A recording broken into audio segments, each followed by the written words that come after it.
नमस्कार। Future and option course for beginners के इस 8वें लेक्चर में आपका स्वागत है।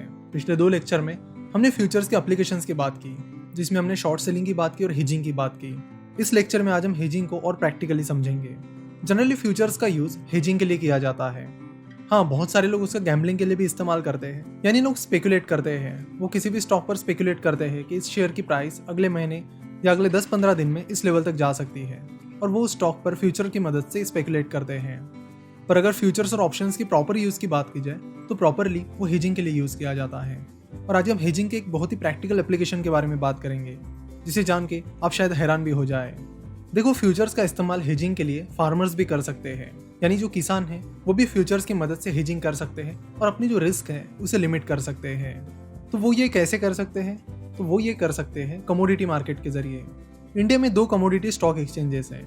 एक है MCX, that is multi commodity exchange, और दूसरा है NCDEX, that is national commodity and derivative exchange.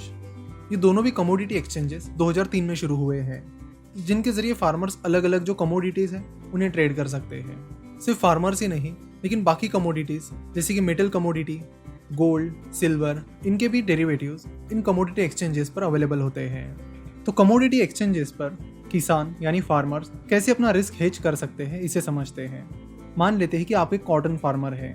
आपने बस इस साल में कॉटन की फार्मिंग शुरू की है और आपको पता नहीं है कि जब तक आपका कॉटन निकल के आएगा तब कॉटन की प्राइस क्या होगी। पर आपको ये पता है कि पिछले साल आपको कॉटन 19,500 की प्राइस पर बेचा गया था। तो अपना रिस्क हेज करने के लिए आप कॉटन के फ्यूचर्स खरीदने में इंटरेस्टेड हो। आपको लगता है कि पता नहीं इस साल कॉटन के रेट्स क्या रहेंगे।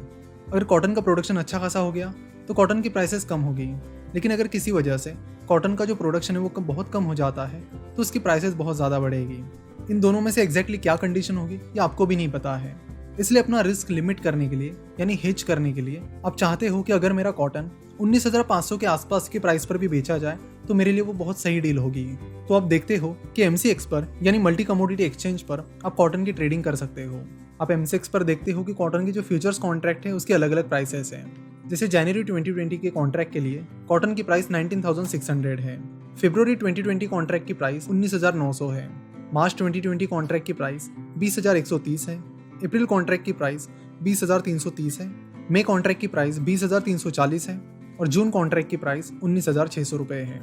आप सोच रहे हो कि आपके कॉटन का प्रोडक्शन मई महीने के करीब आ जाएगा।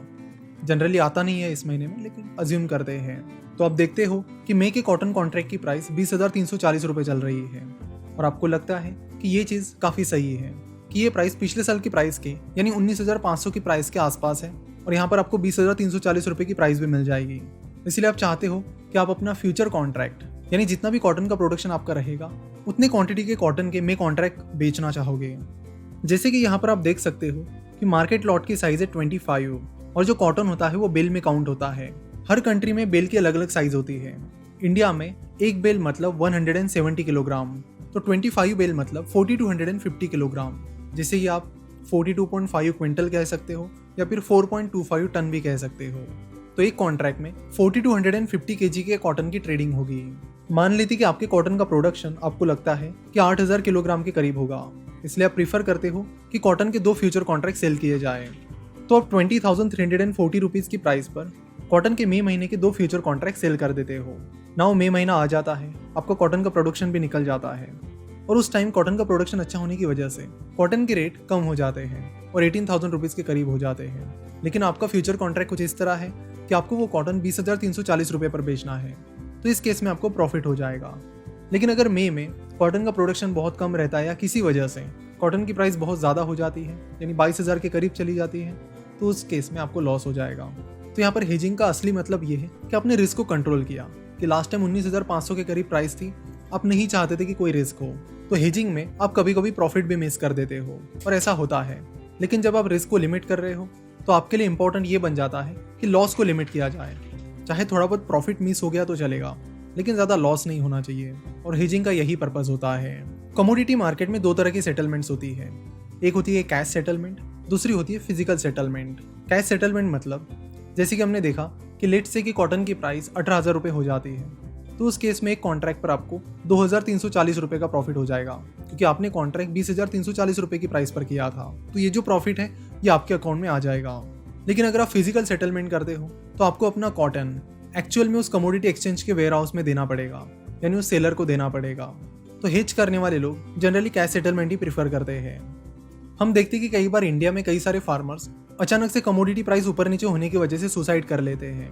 तो कमोडिटी फ्यूचर्स का इस तरह से उपयोग करके वो अपने रिस्क को लिमिट कर सकते हैं, यानी जो अननोन रिस्क है जिससे उस कमोडिटी की प्राइस अचानक से बहुत नीचे जा सकती है, उसे वो हेज कर सकते हैं, यानी लिमिट कर सकते हैं। फिलहाल कमोडिटी एक्सचेंज पर सारी कमोडिटीज अवेलेबल नहीं है, बस कुछ ही कमोडिटीज अवेलेबल हैं। हम एक्सपेक्ट करते हैं कि आने वाले टाइम में बाकी कमोडिटीज भी यहाँ पर आ जाएगी, ताकि ज़्यादा से ज़्यादा फार्मर्स अपनी रिस्क को यहाँ पर लिमिट कर सके।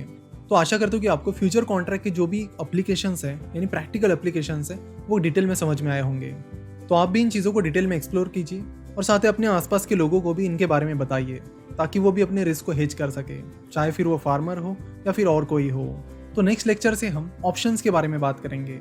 डेरिवेटिव मार्केट में दो मेन प्रोडक्ट्स हैं, फ्यूचर्स और ऑप्शंस। फ्यूचर्स को हमने समझ लिया, अब हम ऑप्शंस को समझेंगे कि ऑप्शन क्या होते हैं, वो कैसे काम करते हैं, और ऑप्शन के प्रैक्टिकल एप्लीकेशंस क्या होते हैं, कैसे आप ऑप्शन की मदद से अपनी रिस्क कम कर सकते हो। तो इन सारी चीज़ों के बारे में हम नेक्स्ट लेक्चर में बात करेंगे। आशा करता हूँ कि आपको आज का ये लेक्चर बहुत पसंद आया होगा। वीडियो देखने के लिए और हमसे जुड़े रहने के लिए आपका बहुत बहुत धन्यवाद।